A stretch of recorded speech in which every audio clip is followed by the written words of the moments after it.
Estamos de volta com o segundo tópico da nossa lição, as raízes do materialismo e ateísmo.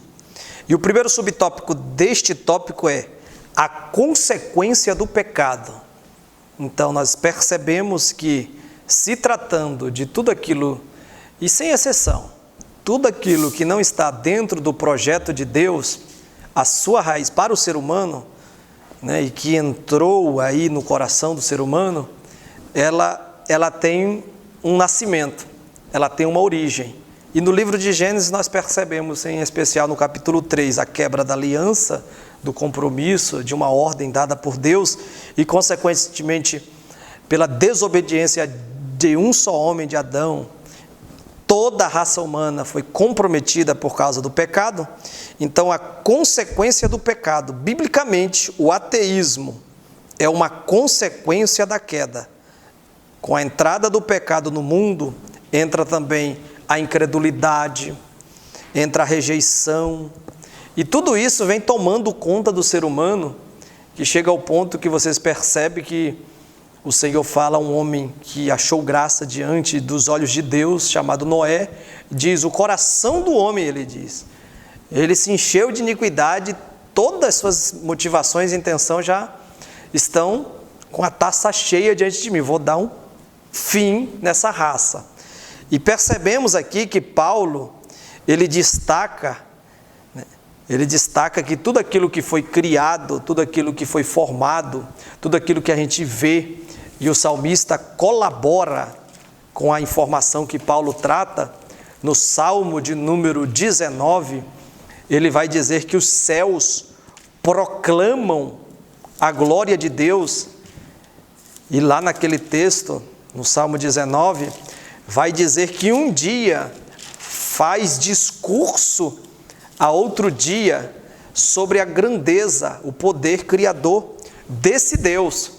E a Bíblia diz lá em Gênesis 1:1, no princípio criou Deus os céus e a terra. Então, a criação revela o Criador. Tudo aquilo que a gente vê é obra do Todo-Poderoso, o Senhor da Glória. Então, tudo isso deveria, você que me ouve, deveria, tanto você como eu, como nós, levar nós a buscar o Senhor, a saber que existe um Deus que rege todas essas coisas, que organizou tudo isso. Ó, que maravilha! O dia quando amanhece, aí tem todo um processo durante ele, e vem a noite, e a noite vem o sono. Então tudo isso, tudo que é a criação e o seu sistema organizado, é de alguém que é perfeito e alguém que é todo poderoso, que vai controlando isso, que criou isso. Isso deveria nos conduzir, ou conduzir os homens a buscarem e glorificarem ao Senhor. Mas, como diz o comentarista, isso não acontece porque os homens se dizem sábios, e dizendo-se sábios, eles se tornaram tolo. Diz a Bíblia, o salmista, no Salmo 53, verso 1, diz o nécio no seu coração. Olha só onde que está a raiz, onde que precisa de haver uma mudança. Primeiro, onde que precisa haver o Espírito Santo residindo, dando uma nova estrutura, um novo formato. Diz o nécio no seu coração, não a Deus.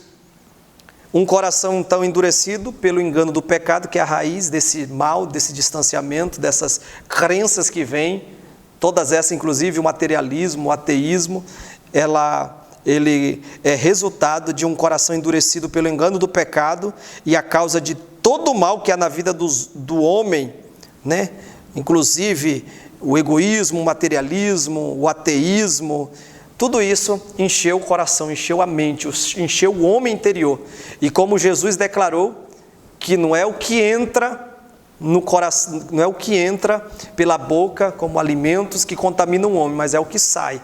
É ali que reside o adultério, a prostituição e todo tipo de mal que macula, que contamina, que suja o homem. Então a raiz do materialismo, como primeiro ponto, é o resultado, a consequência do pecado nesse coração. Diácono Fábio comentando aí sobre o segundo subtópico, a cegueira espiritual. Muito bem, então as raízes do materialismo e do ateísmo. No primeiro momento, uma das raízes está como consequência do pecado, é consequência do pecado, então o pecado é uma dessas raízes. E a outra, a cegueira espiritual, que é o que nós vamos comentar aqui agora. O pastor já fez menção à consequência do pecado. Então, o comentador nos traz aqui um texto que é muito importante para nós, segundo aos Coríntios, capítulo 4, segunda carta aos Coríntios, capítulo 4, versículo 4, que diz assim: nos quais o Deus deste século cegou o entendimento dos incrédulos, para que não lhes resplandeça a luz do Evangelho da glória de Cristo, que é a imagem de Deus. Então, no primeiro momento, conforme o comentador nos traz, e é possível inferir do texto que ele coloca como referência, a causa primeira do materialismo e do ateísmo, que se traduz em cegueira espiritual, a causa primeira é a incredulidade. A incredulidade é a causa primeira. Como decorrência do pecado, o homem, após a queda, começou a se tornar incrédulo para as coisas do alto, as coisas do divino, as coisas espirituais. Então, a incredulidade, no primeiro momento, é a causa para essas ideias materialistas e ateístas. No primeiro momento, é isso.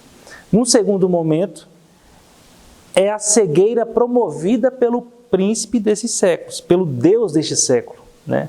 Então, o Deus deste século, se aproveitando já da incredulidade existente naquelas pessoas, que por mais que a natureza, o mundo revele a existência de um Criador, preferem não assim acreditar.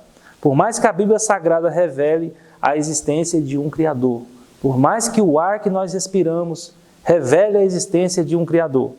Então, essas pessoas imbuídas desta incredulidade, elas são presas fáceis para que o Deus deste século venha e contribua para esta cegueira espiritual.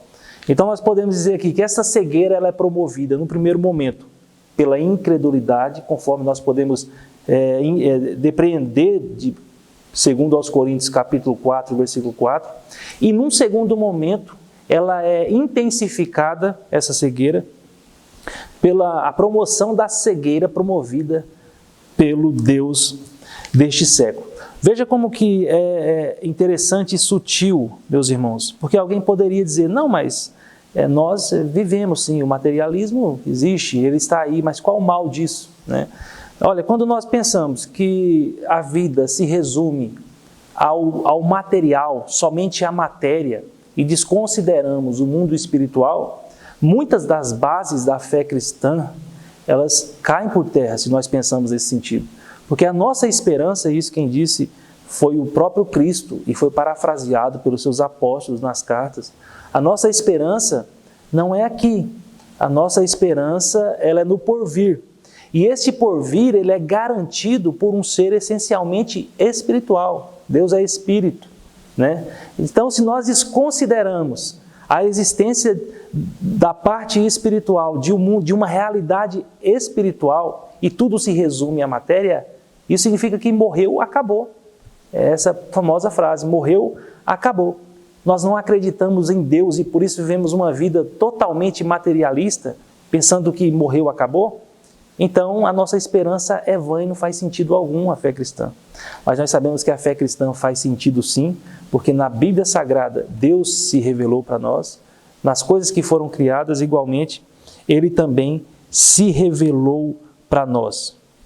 Muito bem, pressupostos da doutrina materialista, ou das doutrinas materialistas e ateístas. A negação da existência de Deus. Vimos aí, né, nesse primeiro ponto, segundo ponto, que a principal linha de pensamento, de crença, é que desses dois, eles consideram a matéria como única realidade possível. Só que o problema destes aqui, o problema dessas duas crenças, é que eles dizem firmar-se em provas científicas para negarem a existência de Deus e das demais verdades espirituais. Contudo, a negação de Deus, como diz o comentarista, por parte do ateu e do materialista, não acontece em razão ou em razões de fatos cientificamente comprovados, né? Porque uma coisa é esses fatos científicos comprovados, onde há observação, onde há o experimento e ali se prova algo. E não é isso que acontece nessas duas linhas de crença. Na verdade, como diz aqui o comentarista, em outras palavras, depende da não fé deles, ou que eles têm, e não da ciência propriamente dita. Uma vez eu vi um pastor, o pastor Abraão, ensinando sobre o reino de Deus, e naquela época já, quando ele estava na sua ministração, ele diz que leu um artigo de um cientista, né, evolucionista, que cria que a partir da matéria o ser humano foi evoluindo até chegar onde está. E ali naquele artigo, ele conclui com uma afirmação importantíssima, devido aí à sua observação científica, comprovando as coisas. Eles conseguiram fabricar um microscópio que ampliava a imagem 10.000 vezes mais, microscópio potente, para conseguir observar o que existe dentro de uma célula. Dentro de uma célula, para você ter uma ideia, na ponta de um dedo, é possível que se agregue milhares de células.